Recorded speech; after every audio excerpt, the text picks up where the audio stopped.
The research vessel Dawnseeker drifted through the silent lanes of the outer sector. Inside its narrow halls walked a lone human technician named Rian. He had been assigned to the ship because he had a reputation for calm thinking and steady hands. He never expected those traits to drag him into a diplomatic crisis. He never imagined that the fate of two species would hinge on one strange misunderstanding in a quiet chamber of the alien. Delegation quarters. The Dawnseeker carried delegates from the luminous Airy colony. The Airy were tall and graceful. They carried a faint glow across their skin due to thin energy channels under their surface. Their culture was proud and old. Their trust was hard to earn, but easy to lose. Among them traveled their princess, a young heir named Leary. She carried the weight of responsibility with discipline.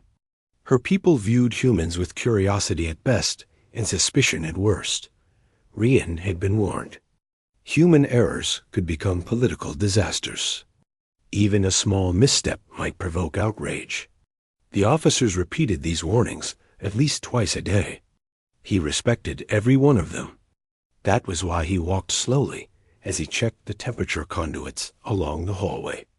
Princess Leary's chamber was on his list because her room had been showing unusual power fluctuations. The engineers believed the conduit behind her wall was near overload. It needed correction before it sparked a broader failure. He pressed the announcement pad beside her door. It glowed lightly. He waited for a response. None came. He pressed again. Silence held firm. His scanner registered dangerous temperature spikes. He had no choice. Protocol allowed emergency entry when equipment failure posed a threat. He keyed in the override. The door slid open. Inside stood Princess Leary. She wore no garments. Her people considered clothing unnecessary during private energy renewal cycles. Her body glowed faintly in soft patterns. She looked up in shock. Her expression froze. Rian froze as well. He spun away at once and stared at the wall. His face heated as if the conduit itself had burned him. He did not describe her form. He did not let his eyes linger. There was no need. Respect rose above curiosity. What mattered was that he had stepped into a private moment, and she had every right to be alarmed. "My deepest apology, Princess Leary," he said in a steady tone. "The conduit behind your chamber is overheating. I needed to confirm your safety." Leary pulled a thin crystalline garment from a nearby stand. She wrapped it over herself in quick motions. Her breath steadied. Her shock shifted into thought. A small tremor passed across the patterns on her skin. That tremor was the Airy sign for uncertainty. "You entered without notice," she said. "Is this standard for your kind?" "No," Rian said. "I tried twice to ask permission. There was no answer. The readings showed danger. If I did not act, the power system might have failed." She studied him. Airy eyes were sharp and reflective. They looked almost metallic. Rian could feel her analyzing every detail of his stance. He held his posture to show he meant no insult. Leary finally stepped forward. "You acted for safety," she said. "Your tone carries no deceit." He nodded. "If you allow, I will check the conduit behind that panel." She stepped aside. She remained distant. Her pride remained intact, though the moment had shaken her. Rian felt respect rise stronger. She could have shouted. She could have demanded punishment. Instead, she chose to understand. He approached the conduit panel. The heat pulsed through the metal. He opened his toolkit. His hands moved with practiced precision. He had been repairing systems since childhood. Machines calmed him. They followed rules. They responded to steady patience. Princess Leary stood behind him. Her energy glow dimmed as she shifted her breathing.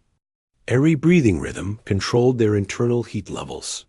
She monitored his work. He continued without pause. When he removed the panel, The interior revealed a misaligned core winding. Its output ran far above safety range. If left unchecked, it could have ignited the entire sector of the ship. Rian adjusted the alignment. He eased the buildup through the vents. He replaced the wires with new insulated lines. He sealed the panel. "There," he said. "Your room will stabilize within minutes." Leary's expression softened. "You acted with speed and without hesitation," she said. "Your kind fascinates us. Humans risk themselves for strangers." "Anyone would do the same," Rian said. "That is not true," she replied. "Many species prioritize themselves above all else. Your species pushes into storms rather than step back. You enter danger to prevent harm." He did not know what to say. Praise never sat comfortably with him. He gave a short nod. I folded her arms. "Earlier," she said, "you turned away. Humans consider uncovered forms inappropriate." "Yes," he said, "at least in private chambers. I did not enter to invade your privacy." "You showed restraint," Leary said. "Some would not." "I am here to work," he said. "Respect guides every step." She gave a slow exhale. Airy exhalations carried faint light. The glow formed a calm pattern. She studied him as if re-evaluating something long held. "I believed humans were reckless," she said. "Chaotic. Driven by impulse. I thought your kind lacked discipline." Rian managed a small smile. "Some are reckless. Some are careful. I try to be careful." Her tone shifted. "You succeeded. And now I owe you." "You owe me nothing," he said. "It was my duty." She looked around her chamber. It held floating crystals and faint streams of color. The air shimmered as if painted with light. Airy environments reacted to their emotions. Calmness produced balanced patterns. Turbulence formed sharp streaks. The room now glowed in steady waves. "Humans confuse me," Leary said. "Most species try to win favor by force or by flattery. You do neither. Force causes harm," he said. "Flattery wastes breath. Honest action matters more." Her gaze held steady. "Your words are simple. Your actions are strong. Airy leaders notice such traits." Rian closed his toolkit. He turned to leave. But Leary stepped forward. "One moment," she said. "Remain." He paused. "I must ask a question," she said. "When you entered and saw me in my renewal state, what did you assume?" "That I had interrupted a private process," he said. "Nothing more." She watched him as if testing truth. Airy physiology detected lies through minute energy shifts. She saw none. "I believed humans would react with shock or with undignified curiosity," she said. "I reacted with shock," he admitted. "But you controlled it," she said. "You respected our ways even without understanding them." He nodded again. Leary continued. "A misunderstanding like that could have sparked conflict between our delegations. Instead, you diffused it." "I am glad," he said. "Harmony keeps ships stable." She almost smiled. The glow around her cheek brightened. "Your people often speak boldly about unity. I did not realize they practiced it." "I try," he said. Leary walked to the corner and retrieved a thin energy crystal. "This is a token of thanks," she said. "It carries an imprint of my oath.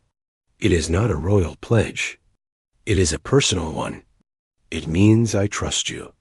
Rian hesitated. "I do not think I should accept a royal token."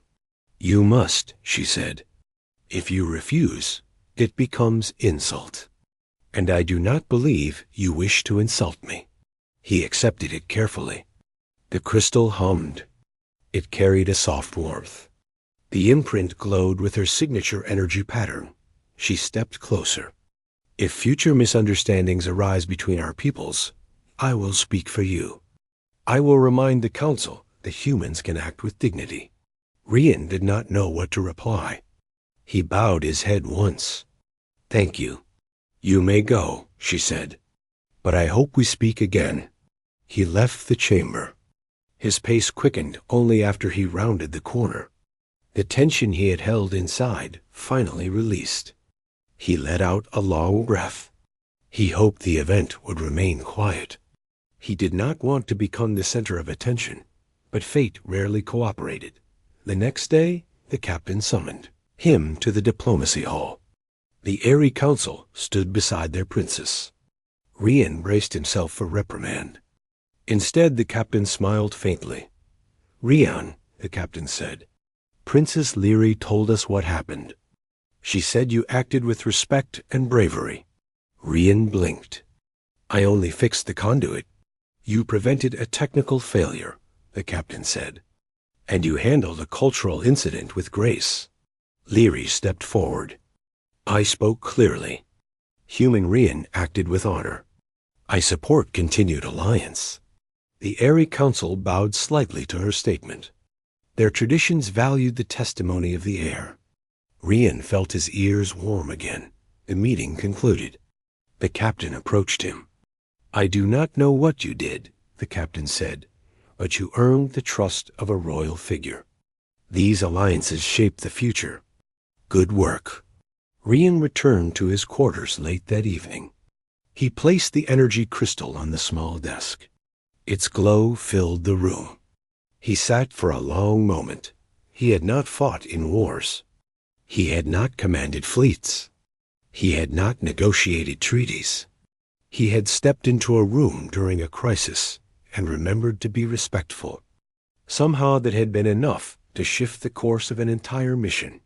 The next days followed with greater interaction between humans and Airy. Leary visited the engineering deck to observe human methods.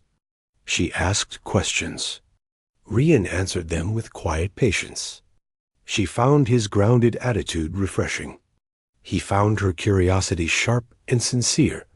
They discussed power systems. They discussed culture. They discussed the ways both species misunderstood each other. The tension from their first meeting faded into trust. Their alliance grew stronger than expected. One evening, Leary approached Rian on the observation deck. Stars drifted in slow arcs. The vastness pressed silent and steady. "I have Ko,"